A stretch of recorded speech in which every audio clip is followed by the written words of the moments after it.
Good morning to everyone, welcome to Vision MPTET 2020। बात की जा रही है सीडीपी के क्वेश्चंस, वो भी क्वेश्चन नंबर 11 से। इसके पहले हमने ऑलरेडी क्या है आपके क्वेश्चन नंबर 10 तक के क्वेश्चंस कवर किए हुए हैं। 1 मार्च के सेकेंड शिफ्ट में जो क्वेश्चंस आपके पूछे गए हैं। ओके, बात करते हैं क्वेश्चन नंबर 11 की।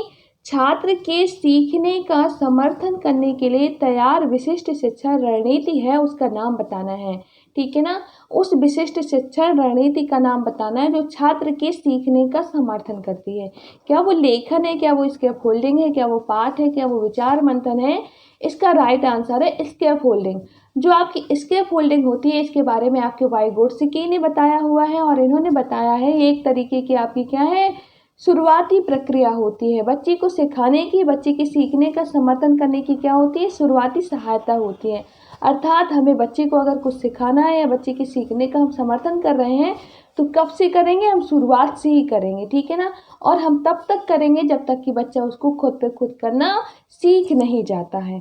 तो सेम चीज़ हमें क्या करना है, आपकी शिक्षा में अप्लाई करना है कि हमें बच्चे का या टीचर को बच्चे का तब तक क्या करना है, समर्थन करना है, सीखने का सब सहयोग करना है, सहायता करनी है जब तक कि बच्चा उसको खुद पे खुद करना सीख नहीं जाता है। ये आपकी आती है स्कैफोल्डिंग के अंतर्गत।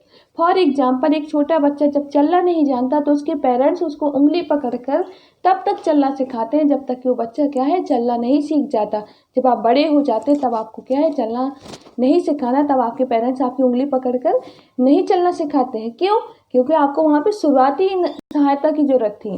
तो पेरेंट्स ने आपको तब तक चलना सिखाया जब तक कि आप क्या है, खुद पे खुद चलना सीख नहीं गए। ठीक है ना, तो ये आपकी एग्जाम्पल है, just like as a scaffolding कहलाती है।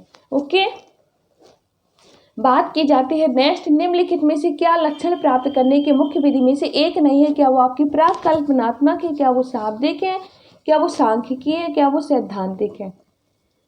आपका राइट आंसर है यहाँ पे प्राकल्पनात्मक, जिसे आप हाइपोथेटिकल कह रहे हैं, वो आपके लक्षण प्राप्त करने की मुख्य विधि में से एक नहीं है, पूछा है। ठीक है ना, नहीं है तो आपका प्राकल्पनात्मक है, हाइपोथेटिकल है आंसर इसका।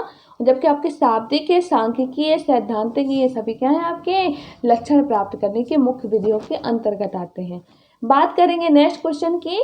आधुनिक मूल्यांकन के बारे में निम्नलिखित में से कौन सा सही है?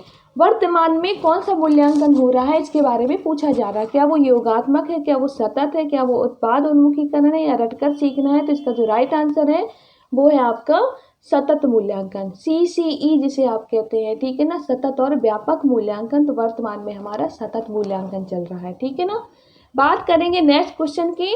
निम्नलिखित में से क्या विकास व्यापक मार्गदर्शन और परामर्श कार्यक्रम की योजना बनाने और वितरित करने में ध्यान केंद्रित नहीं करता? ठीक है ना, आपको उस फैक्टर के बारे में बताना है जो आपके क्या है, ध्यान केंद्रित नहीं करता। ठीक है ना, किस चीज़ में? आपके व्यापक मार्गदर्शन और परामर्श कार्यक्रम की योजना बनाने में, ओके, और उसको वितरित करने में ध्यान केंद्रित नहीं करता। वो आपका वित्तीय है, व्यक्तिगत है, सामाजिक है या शैक्षणिकता और कैरियर है? जब आप मार्गदर्शन और परामर्श के बारे में डिटेल में पढ़ेंगे तो यहाँ पर देखेंगे कि जो हमारा क्या है, वित्तीय है, वित्तीय फैक्टर इसके अंतर्गत नहीं इंक्लूड होता है।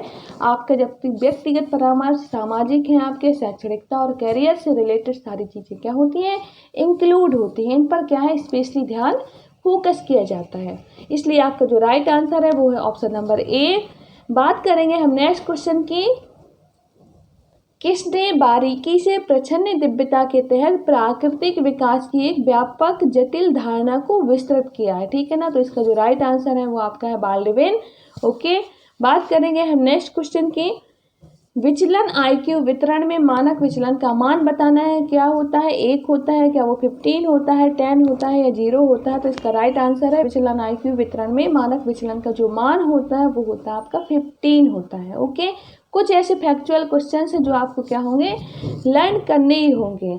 नेक्स्ट हम बात करेंगे, जिस परिवेश में बच्चे बड़े होते हैं वह डैश करता है कि वह कैसे सोचता है, वह क्या सोचता है? क्या वो व्यवस्थित करता है? ठीक है ना, क्या वो बच्चों को कमज़ोर और परेशान करता है? क्या बच्चों को डराना है या डराता है, या बच्चों को प्रभावित करता है?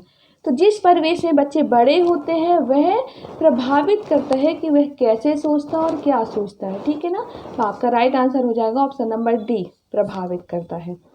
नेक्स्ट क्वेश्चन है आपका लिंग विभाजन, जिसे आप जेंडर डिवीजन कहते हैं। जेंडर डिवीजन को डैश के रूप में परिभाषित किया गया है। किस रूप में हमारे समाज में जेंडर विभाजन को या किस आधार पर जेंडर विभाजन को परिभाषित किया गया, ये पूछा जा रहा है।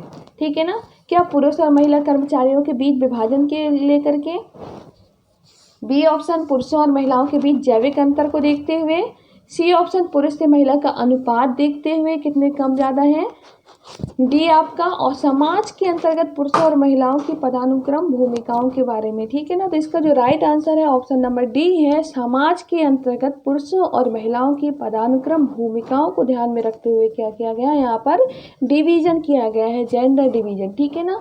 अर्थात कहने का तात्पर्य ये है कि पुरुषों के काम डिसाइड किए गए हैं कि ये करना है और महिलाओं के काम डिसाइड किए गए हैं कि इस पद पे क्या है कार्य करना है। ठीक है ना। इस आधार पे क्या है लिंग विभाजन आपका जेंडर डिवीजन किया गया है, इसलिए आपका राइट आंसर है ऑप्शन नंबर डी। ओके, बात करते हैं हम नेक्स्ट क्वेश्चन की। निगमन विधि द्वारा शिक्षण क्या है? जो आपकी निगमन विधि है उसके द्वारा शिक्षण क्या है? क्या वो आपका मैक्रो से माइक्रो है? क्या वो आपका सामान्य से विशिष्ट है? क्या आपका विशिष्ट से सामान्य है? आसान से कठिन है?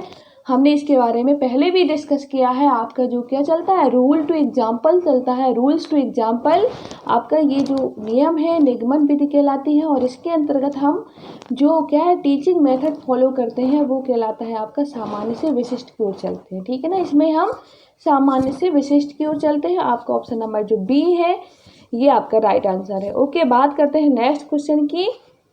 ऐसे विद्यार्थी जो डैश होते हैं वो नई धारणाओं को या नई अवधारणाओं को सीखना नहीं चाहते। कौन से विद्यार्थी नई अवधारणाओं को सीखना नहीं चाहते? क्या वो संदिग्धार्थक है, क्या वो बुद्धिग्राही है, या बेहतर है, या लोकप्रिय है?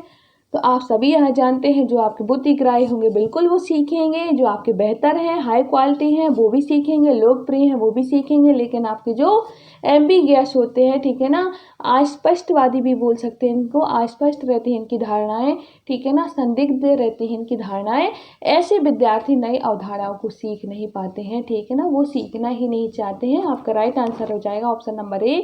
इस तरीके से हमारे क्या है ये क्वेश्चंस कवर हो गए हैं। Thank you to all.